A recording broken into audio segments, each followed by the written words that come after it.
We all know flowers can add beauty to your home or farm, but they can also be great income supplement for any gardener or farmer.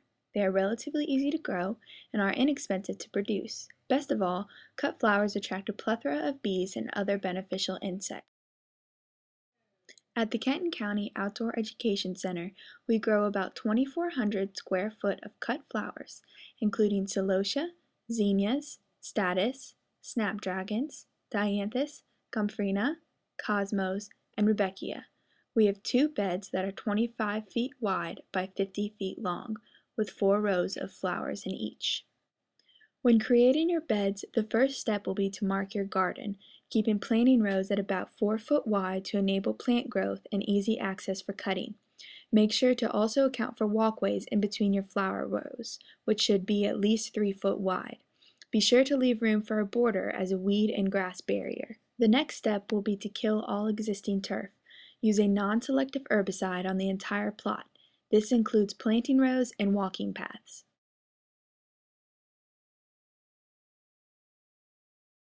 Step 3 is to rototill the planting rows. It is not necessary to rototill the walking paths. It is better these are compacted to decrease the risk of weeds.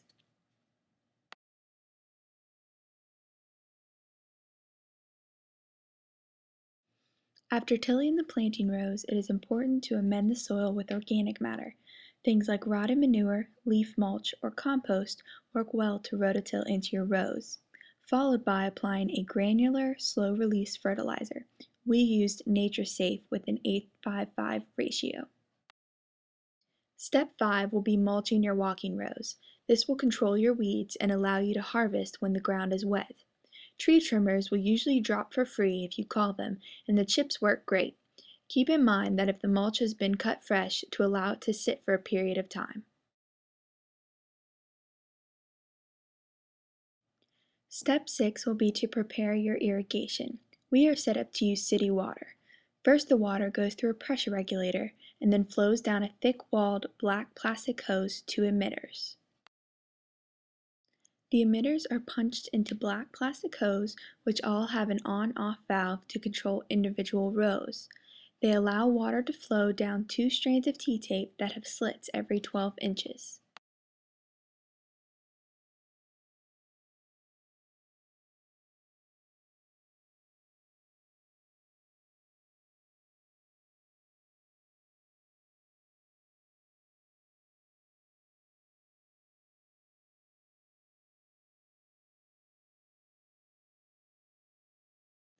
The end of the T-tape is then folded back to stop the flow of water. You may encounter periodical leaks, which can easily be fixed with duct tape.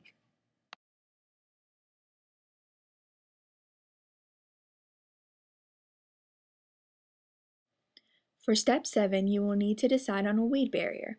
Conventional gardens use black plastic as a weed barrier, and sustainable gardens use sheets of wet newspaper covered with straw.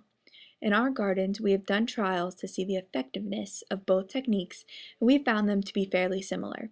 So in the interest of lowering our input costs and staying sustainable, we now only use the newspaper technique. The first step in setting up this system is to run the irrigation T-tape down the rows by hand. You will need 2 tapes per row. You will then cover the irrigation with wet newspaper, 5 to 7 sheets thick. After doing the entire row, cover the newspaper with a thick layer of straw to keep the paper from flying away and help maintain moisture. You may then plant your plugs. We recommend putting 4 plugs across and about 10 inches apart to allow for proper growth and branching.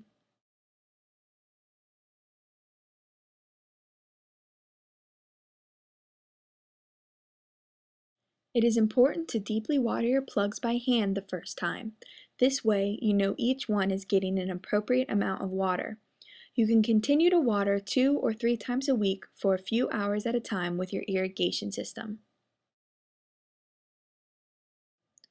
You will also want to fertilize every 2 to 3 weeks through the fertilizer injector, using a high middle number P, as recommended by a soil test.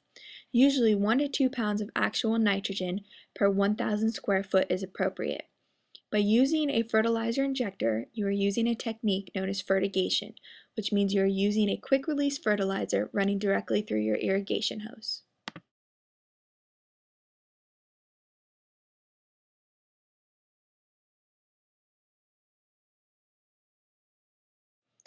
It may be necessary to stake your rows with hortonetting to prevent stem break if high winds were to come through, and also it helps to get straight stems.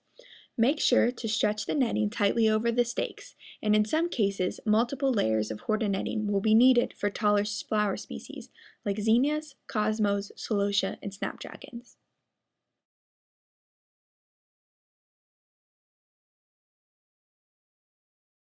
Before you know it, your flowers will be ready to harvest.